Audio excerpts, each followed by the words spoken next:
विहाय कामान्य सर्वान, ये पढ़ के सुना रहा हूँ 71वां श्लोक भगवद गीता में। सर्वान पुमांस चरति निस्पृह, मैंने कहा था ये स्पृहा शब्द आएगा, बार बार आएगा। निर्ममो निरअहंकार, ये पहले ही कह दिया था। स शांतिम अधिगच्छति, जो पुरुष, यहाँ पर पुरुष कोई अभी एक्विटी इनएक्विटी मत, फेमिनिस्ट जो भी जैसे हो, वो मर्द लोग अपनी छाती मत ठोकना कि बार बार पुरुष पुरुष कर रहे भगवान। जो भी पूर्व में ईश जो है, किसी भी पूर्व में जो वास कर रहा है गांव में, पुरुष को ऐसा नहीं कहा केवल खाली कि आदमी मर्द है ना। मीराबाई ने बड़ी सुना दी थी गोसाई को कि पुरुष पुरुष तुम अपने आप पर अभिमान करते हो, कहते हमें स्त्री के दर्शन नहीं करने, हम तो योगी लोग, ऐसा नैसे लोग स्त्री से नहीं मिलते, जरा वो बाहर से बात करना। तो उन्होंने कहा कौन सी अपनी बात बता रहे हो, सारे पुरुष तो एक है, मेरा का नहीं है। तुम अगर अपने आप को पुरुष मानते तो एक ही पुरुष है सारे संसार में, सृष्टि में सारी स्त्री हो, मैं भी स्त्री हूँ तुम भी स्त्री हो। क्यों? क्योंकि हम उसके आधार पे, पति किसे कहते हैं? जो उठा के रखे, जो उठाए, गिरने से बचाए। पति तो केवल एक ही है, जो गिरने न दे वो पति, वही एक पुरुष है। मीराबाई कहे, छाती ठोक के कहे, पुरुष तो केवल मेरा कृष्ण है, तुम तो सारे मर्द अपने आप को मान रहे, लेकिन है तो मेरी की नहीं, मेरी बात ही। क्या अपने आप को रख पाते हो? मर नहीं जाते हो?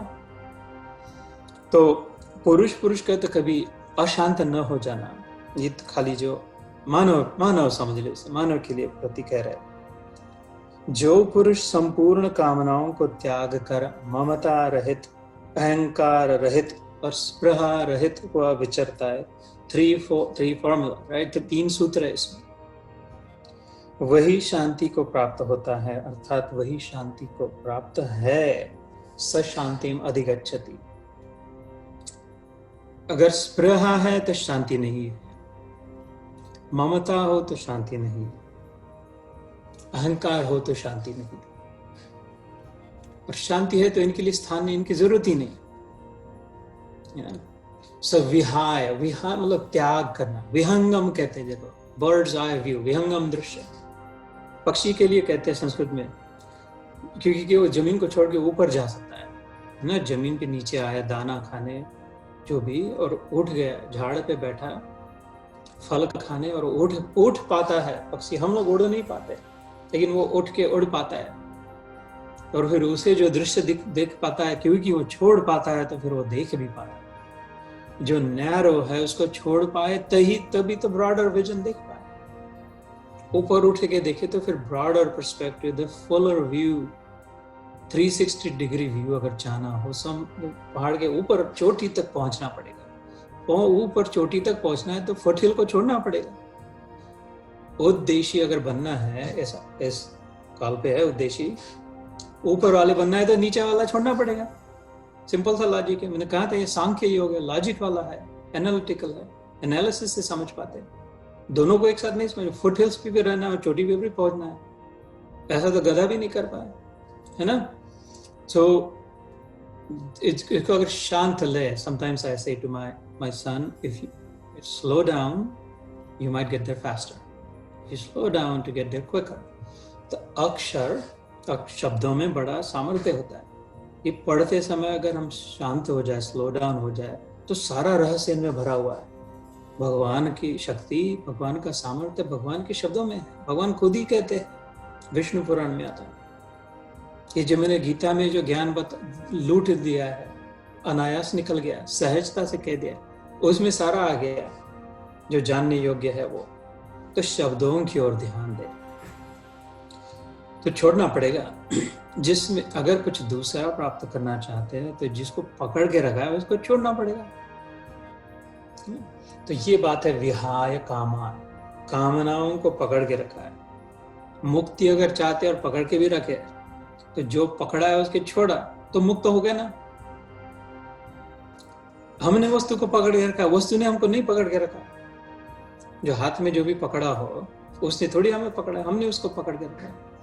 हमने नातों को, रिश्तेदारों को पकड़ के रखा, उन्होंने हमको नहीं पकड़ के रखा। इसीलिए दुख का अनुभव होता है, क्योंकि बीच बीच में ध्यान में आता है, यार वो तो अपना इतना गिनते नहीं है, उनका इतना ध्यान नहीं है, उन्होंने पकड़ के ही नहीं रखा था, हमने पकड़ के रखा था, इसलिए हमें दुख हो रहा है। तो उन्हें छोड़े, घृणा न करे, द्वेष न करे, छोड़े मतलब जाने दे, जिधर जाना है, जो करना है, जैसे करना है, अपने समेट के पकड़ के मत रखे, है ना।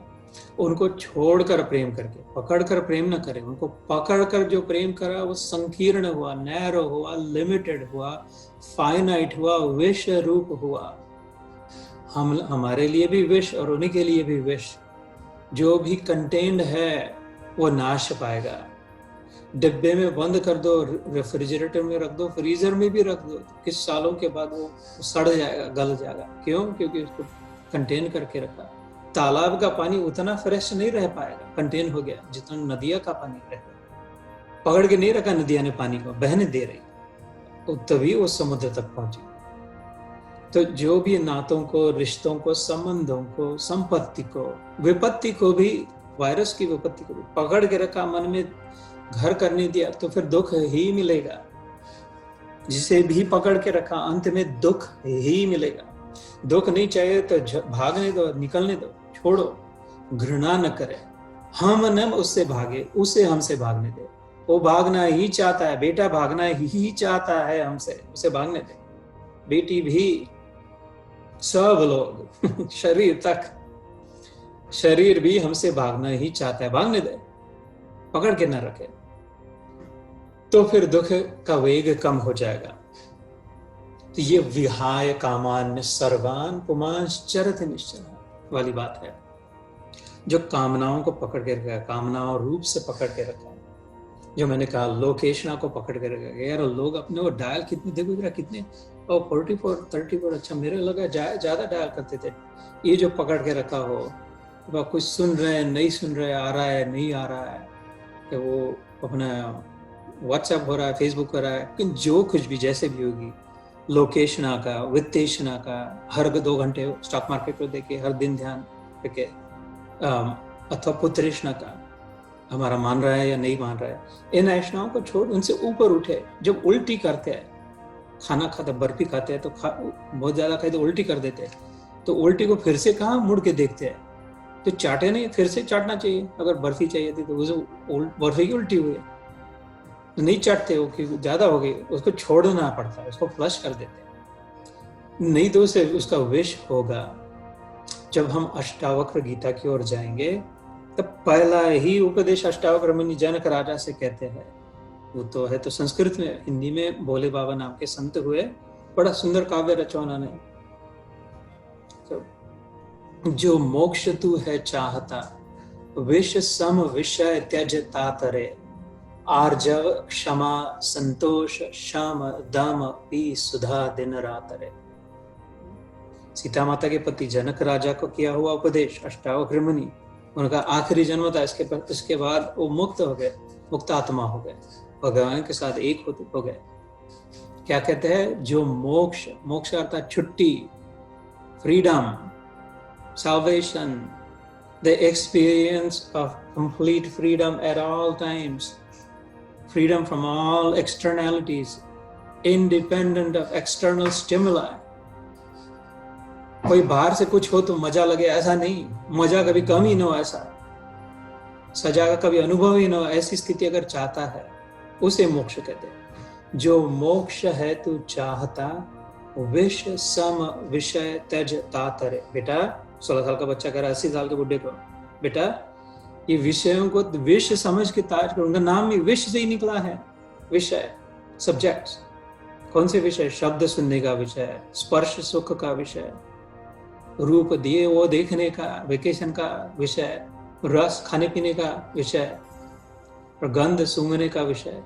इनको विष समझ बेटा कह रहे। तात विष सम विषय त्यज, त्यज त्याग करे, विहाय। क्यों ला रहा है इस बात को इधर? कि यहाँ उधर भी वही बात करी, यहाँ पे विहाय की जो बात हुई, विष सम विषय त्यज तातरे, और फिर उसकी जगह भरे क्या हम? वो 6 को छोड़े, 5 को छोड़ते। आर्जव क्षमा संतोष श्याम दाम पी सुधा अमृत। सुधा मतलब अमृत, अमरता का अनुभव हो जाए। अभी यहाँ नकदी रोकड़ माल मिले, अभी अभी छुट्टी, मोक्ष की मुक्ति की प्राप्ति का अनुभव हो। दिन रात बस उनका सेवन कर। काम क्रोध का सेवन न कर, लोभ मोह मद मत्सर का सेवन न कर, आर्जव का सेवन कर। बड़ा सुंदर शब्द है वो। तो अपने अमित मिस्त्री भाई शायद है कॉल पे, उन्होंने अपने बेटे का नाम आर्जव रखा, आरजू कहते हैं उसको। उर्दू में जो अर्जी कहते हैं आरजू कहते हैं, अर्जी है ना, हमारी अर्जी है। पर ह्यूमिलिटी, अर्नेस्ट, बी हम्बल, उसे आर्जव कहते हैं। सिंप्लिसिटी, प्योरिटी, ह्यूमिलिटी, तो सबको मिला दे तो क्या है आर्जव। आर्जव क्षमा, being forgiving, letting go, letting people be. संतोष, तृप्ति का अनुभव। क्षमा, संतोष, शम, दाम, दाम मतलब बाहर से संयम इंद्रियों पर, है ना। जो हमारे योग्य नहीं है तो वो बात न सुने न देखे, न सुन बुरा, न देख बुरा, न बोल बुरा। और शम, जो शांत करे, समता में स्थित करे, उसे कहे, उस गुण को कहे शम। तो शम का मतलब क्या? पतंजलि योग सूत्र में जो अष्टांग योग है, वो एकदम आसन पे चढ़ जाए, एकदम ध्यान धारणा के पहले अष्टांग योग आता है ना, उसमें भी शाम दाम की बात आती है। यम, नियम, आसन, प्रत्याहार, ध्यान धारणा, समाधि वाली जो बात आती है, उस शम की व्याख्या सबसे सुंदर शास्त्र में वशिष्ठ मुनि ने करी। योग वशिष्ठ रामायण जब हम लाएंगे राम जी के सामने, 84,000 श्रोताओं के सामने कार्यक्रम अयोध्या में, उन्होंने कहा संपूर्ण संसार की वासना का त्याग करके भीतर से सदैव प्रसन्न रहने को शम कहते हैं। Loaded definition boss. संपूर्ण संसार की कामना का त्याग करके, कामना बाहर से है ना, ये देखे वो देखे, ये खाए वो खाए, काम क्रोध लोभ हो, संपूर्ण संसार की कामना का त्याग करके भीतर से सदैव प्रसन्न रहने को शम कहते हैं श्री राम। वशिष्ठ समझाते हैं। तो आर्जव, क्षमा, संतोष, शम, दम की सुधा दिन रात। अगर हम साधक है, साधना मार्ग पे है, इसका कोई मतलब नहीं है कि हम डॉक्टर है, कि वकील है, कि इंजीनियर है, कि बिजनेसमैन है, कि अमीर है, कि गरीब है। एक फूटी कौड़ी की कीमत नहीं है। अपने आप कम ना समझना। अगर टैक्सी ड्राइव कर रहे हो तो अपने आप कहीं गलती से ज्यादा मत समझ लेना। बड़ा मकान हो तो फिर गधे के सजा हो जाए हम। ये सपने का बड़ा मकान है। जिसको जो रोल मिला, जिसको ऐसे अपने अपनी पूंजी से वो निभा रहा है, इसका कोई बड़े छोटे का मतलब नहीं है। सच्चा वैभव भीतर का वैभव है। ये जो आर्जव, क्षमा, संतोष, शम, दम, ये कितने, इसमें कितनी दृढ़ता है, इसमें कितना धैर्य धारण कर पा रहे हैं, ये कैसा अनुभव पक्का हो रहा है, ये कैसी अखूट असीम शांति स्थित हो रही है, इसकी ओर अब ध्यान दिया। बहुत समय हो गया पैसे कमाने का, बहुत हो गया, बहुत डिग्रियां मिला ली, बड़ा नाम कमा लिया, बड़ी प्रसिद्धि हो गई, बहुत कनेक्शंस हो गए सोशल मीडिया पे। अब थोड़ा उसको विराम दे और विश्राम की ओर चले। विश्राम में भी राम है भैया। जब राम नहीं तो विराम है, स्टॉप, एक्सपायर, एंड। अगर विराम नहीं चाहते, विश्राम चाहते, तो राम को लाना पड़ेगा। विराम प्लस राम इज विश्राम। मैंने कहा था शब्दों की ओर ध्यान दे। बिना राम के विश्राम तो केवल विराम हो गया ना। विराम मतलब डेड, एंड, स्टॉप। तो विराम में अगर राम को मिला दे तो विश्राम हो जाए, शांति, सुंदर हो जाए जीवन। तो यहाँ पे जो बात है, विहाय कामान सर्वान पुमांश चरत निश्चर निस्पृह निर्ममो निरहंकार स शांतिम अधिगच्छति। फटाफट जल्दी जल्दी अगर शांति अभी और परमानेंट शांति प्राप्त करनी हो तो 3 बातें करें। निस्पृह हो, निर्मम हो, निरअहंकारी।